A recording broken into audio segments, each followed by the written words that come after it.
Lesson is of data handling. In data handling, we will study about the particular topic. The topic is bar graph, and this is from the class 7th, and this exercise is 3.3.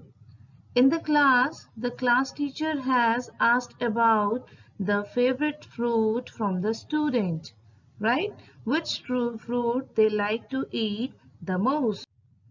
The student replied as per their interest. One of the student has collected या write down on pen and paper about each and किसको क्या पसंद है नाम के साथ उसका fruit आगे लगे. This is all about the collection of data. ठीक है. Then जो डेटा कलेक्ट हुआ है हमारे पास में we have represent this data in tabular form, जो कि बहुत important है हमारे चीज़ों को समझने के लिए. So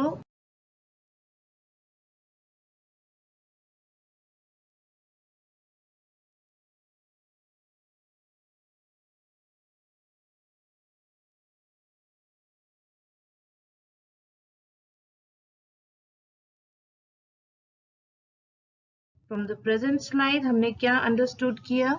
दो चीजें वहां से. First one is your collection of data.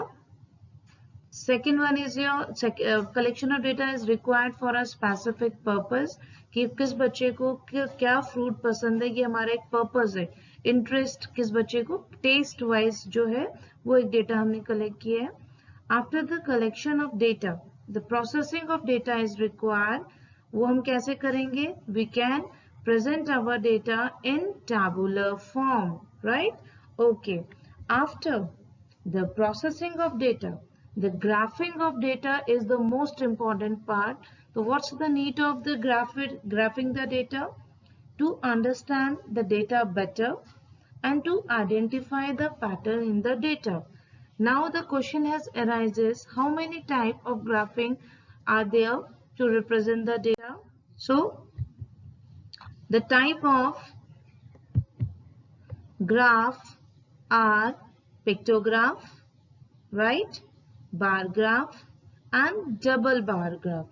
So what's a pictograph is the data represented with the help of pictures, right, which we have studied in class 6 also. Next is your bar graph. The data represented by the rectangular bars, right? And if we want to compare एक ही चीज की हमें दो कोई data given हो, जैसे सचिन ने एक मैच में इतने रन बनाए, दूसरे मैच में इतने बनाए, and we want to compare that, so we will use double bar graph, right? Okay, so these are the types of graphs: pictograph, bar graph and double bar. Pictograph you have studied in 6th class. Bar graph और double bar graph हम आज के lecture में पढ़ेंगे, जो कि हमारा main topic है. ठीक है. तो फर्स्ट क्वेश्चन है यूज द बार ग्राफ. मेरे पास एक बार ग्राफ है यहाँ पे, मुझे इसे यूज करना है टू आंसर सम क्वेश्चंस. सबसे पहले है which is the most popular pet, right?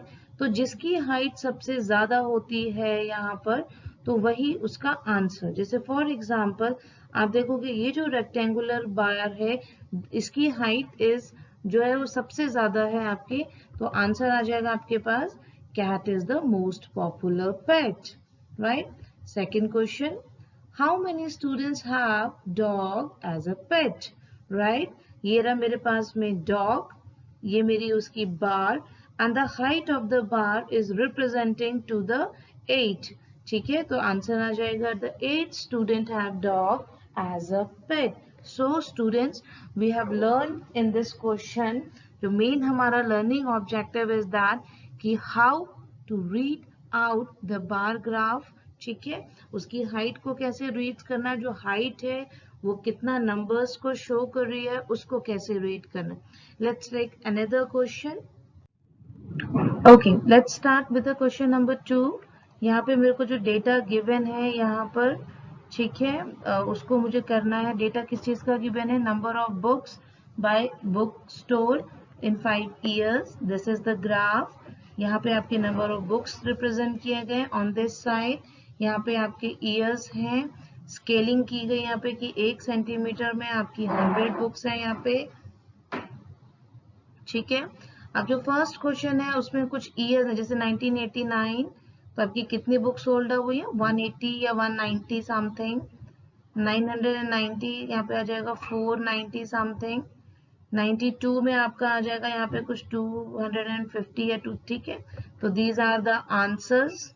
Okay, तो नेक्स्ट क्वेश्चन है 475 बुक आपकी कब सोल्ड हुई है। अगर आप ऑब्जर्व करें अपना बार ग्राफ का जो हाइट है वो यहाँ पे मैच हो रही है, वो कौन से ईयर की बात हो रही है, 990।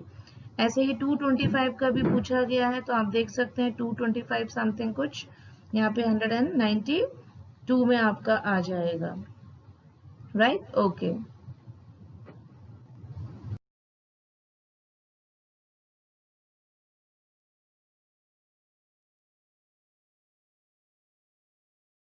सो in question number 1 and 2 we have seen that कि वी हैव, जो हमें ग्राफ है वो ऑलरेडी हमारे पास में बना हुआ था, and in question number 2 and 1 we have learn that कि how to read the graph. Now the question arises कि आपको कोई पर्टिकुलर डेटा मिला हुआ है and you have to draw the graph, तो what are the important things which you have to keep in mind to draw the data. So first one, आपकी जो graph होगा उसमें आपकी कुछ ऐसी एक्सेस होंगी and the axes are in L shape, right.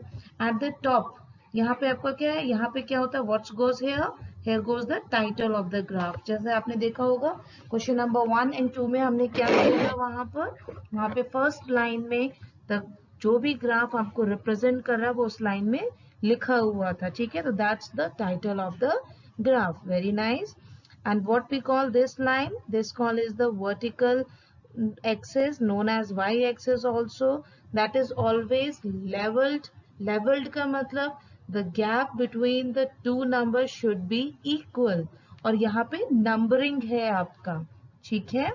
And what we call this line, this is horizontal axis मतलब x-axis and it's only leveled, we don't have the numbers here। जैसे आपने question number 1 में देखा वहां पे animals mention थे, question number 2 में you have observe that, if you observe carefully, then वहां पे आपके ईयर्स थे बट लेबलिंग नहीं थी वहां पे ऐसे, ठीक है। ओके, नेक्स्ट है ये जो बार्स हैं ये किसको रिप्रेजेंट कर रहे हैं आपकी, these bars is the height of the bar, और ये क्या शो करती है, the frequency of the recording. आपने देखा हमने हाइट ऑफ द बार से वहां पे कुछ आंसर्स भी फाइंड आउट किए हुए थे। So in question number 3 we have to construct a bar graph। जो bar graph है मेरे पास में वो है that's about the number of children in different classes। Here is our data, so according to this data we have to represent this data on a bar graph, right। तो here are the some things which we have to remember। सबसे पहला काम, मेरे पास में एक graph paper होना चाहिए। This is the layout of the graph paper of this, right। So and after this, according to our data you have to choose your scale। आपका scale कोई भी हो सकता है, 2, 4, 6, 8 और 5, 10, 15 and so on, और 10, 20, 30 and so on, or 100, 200, 300 and so on like that, ठीक है। तो मेरे ख्याल से जो हमारे डेटा के अकॉर्डिंग या तो 5 का स्केल ले सकते हैं आप, थोड़ा सा बार ग्राफ जो है वो लंबी हो जाएंगी, ठीक है, या 10 का लेंगे तो भी बेटर होगा, क्योंकि आपको पता है बच्चा 5 और 10 के बीच में, सॉरी 10 और 20 के बीच में 15 आपका इजीली एडजस्ट हो जाएगा, ठीक है। तो I have taken the scale of 10 unit, मतलब एक यूनिट में मेरे 6 स्टूडेंट्स जो हैं वो आ जाते हैं, राइट।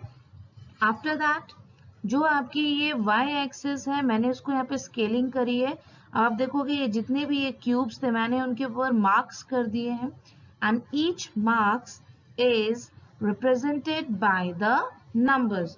तो नंबर्स होंगे यहाँ पे, और यहाँ पे नंबर्स ऑफ चिल्ड्रन हमने रिप्रेजेंट करने हैं। तो देखिए सबसे पहला मेरा 0, ध्यान दीजिए 10 से स्टार्ट नहीं करना है, द मोस्ट इंपॉर्टेंट थिंग, सबसे पहला नंबर मेरा 0 होगा यहाँ पर, ठीक है। तो 0, 10, 20, 30, 40, 50, 60, 70, 80, 90, 100, 110, 120, 130 एंड 140, राइट। तो अब मुझे करना ये है कि जहां तक मेरी बार ग्राफ जाएगी मुझे वहां तक इसको रिप्रेजेंट करना है। अब यहाँ पे क्या आएगा मेरा एक्स एक्सिस पे, यहाँ पे आ जाएंगी मेरी क्लासेस, राइट। तो the first class is your 5th class. तो 5th क्लास को रिप्रेजेंट करने के लिए मेरे को चाहिए 135 तक, मुझे जो मेरा बार ग्राफ है वो लेकर के जाना है। अब आप देखेंगे बच्चा 135 और ये 140 यहाँ मिडिल में जो है वो आपका 135 आ जाएगा। तो this is about your 5th class students. Next आपका है 120। तो देखिए ये रहा 120, 120 के पैरेलल चलेंगे, यहाँ तक आपका बार आना चाहिए। This is about 6th class. Next क्या है 95। तो guess can you guess that कि 95 आपका कहाँ तक आएगा? ये देखिए बेटा 90 और 100 मतलब यहाँ तक मेरी कहीं बार जाएगी, राइट। ओके, तो here is the bar, this is for the 7th class. ऐसे ही 8 के लिए 100 का ये रहा, तो मेरी बार जो है वो यहाँ तक आएगी, ठीक है। This is for 8th class. Next is 9th के लिए 90 है एंड 10th के लिए मेरा आपके पास में 80 है। ओके, तो this is all about how to draw the graph. अच्छा, इसमें एक चीज और इम्पोर्टेंट है, इफ यू ऑब्जर्व दैट, देखिए जो मैंने पहला मेरी जो स्क्वायर वाली लाइन थी मैंने उसको खाली छोड़ा है, बार बनाई अपनी, दैट इज फॉर 5th, फिर एक बार को empty, then my bar graph empty, for 7th empty, for 8th ये खाली है स्पेस आपकी, फॉर 9th, और फिर just I will leave this squares cubes and then for the 10th class. तो आपने भी ये चीजें कुछ ध्यान रखनी है बार ग्राफ को बनाने के लिए, ठीक है। ओके, नेक्स्ट है आपके इससे रिलेटेड आपके कुछ क्वेश्चंस थे, ठीक है। ये आपका बार ग्राफ है जो हमने लास्ट क्वेश्चंस में बनाया था, यहाँ पे ये ऑलरेडी है यहाँ पे, ठीक है। पहला क्वेश्चन है how would you choose the scale. If you remember that हमने कौन सा स्केल चूज किया यहाँ पे, 10 स्टूडेंट्स का जो है वो स्केल यहाँ पे चूज किया है। नेक्स्ट इसने पूछा है which class has the maximum number of student and minimum. तो बेटा मैक्सिमम जो थे वो थे आपके 5th क्लास में, दैट इज 135। आप यहाँ से भी रीड आउट कर सकते हैं अपने ग्राफ के आंसर्स। मिनिमम कौन सी क्लास में, देखिए सबसे कम नंबर क्या है 80, कौन सी क्लास है आपकी 10th, आप यहाँ टेबल से भी रीड आउट कर सकते हैं, ठीक है। नेक्स्ट पूछ रहा है 6th और 8th के स्टूडेंट की रेशियो निकालनी है मुझे, right.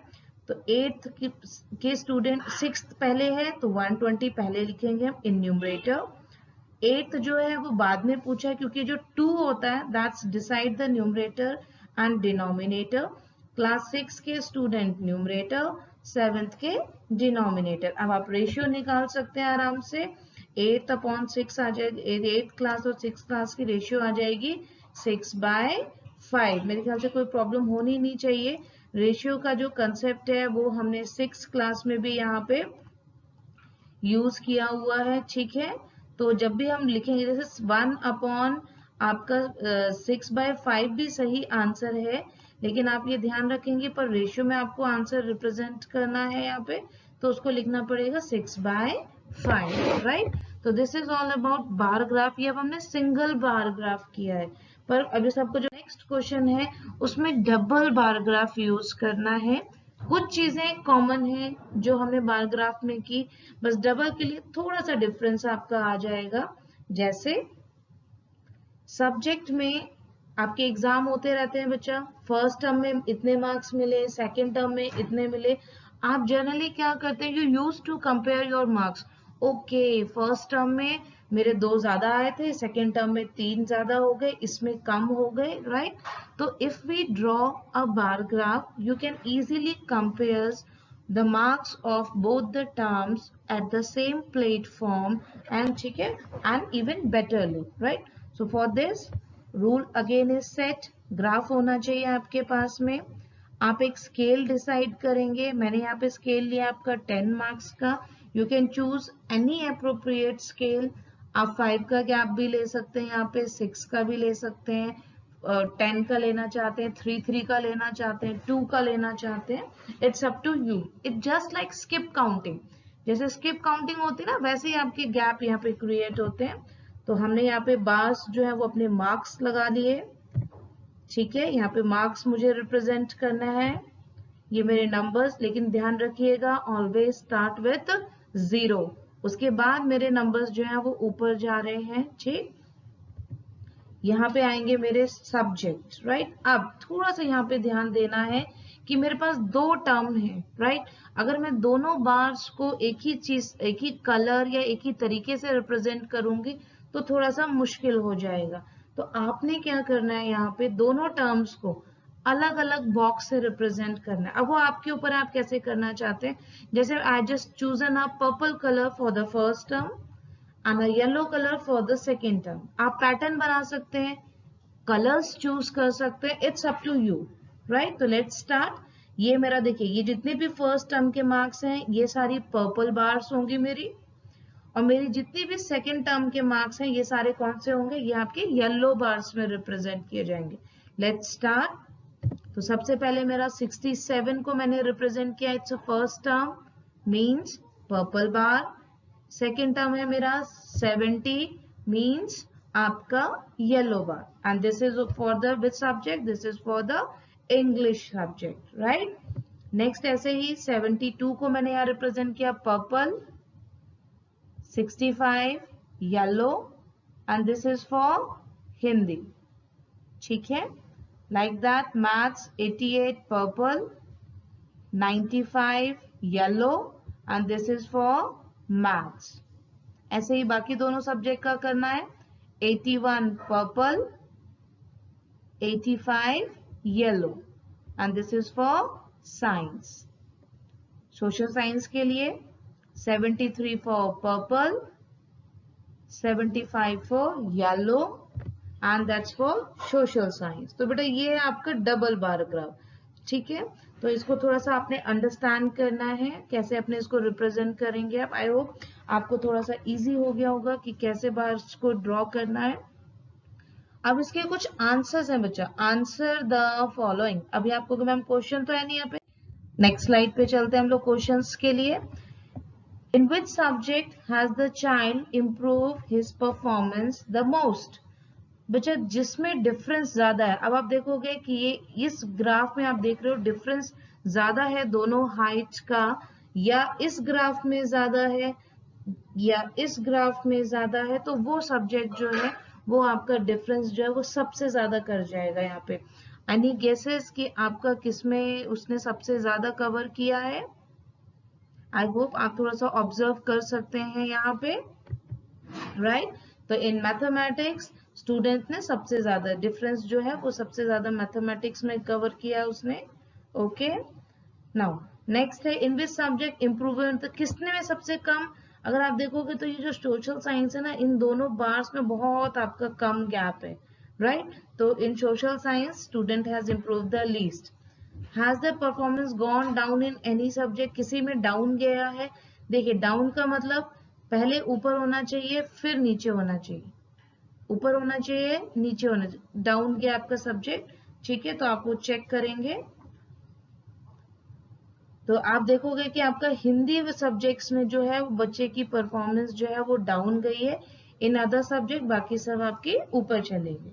So as a wise man said, according to Thomas Edison, a genius is a talented person who does his homework. So this is the practice time. So we have some 2 questions. आपका question number 5 जो है वो आपको complete करना है, ऐसे ही question number 6 आपको complete करना है। Hope bar graph, double bar graph आप इजीली उसको कर सकते हैं। Thank you.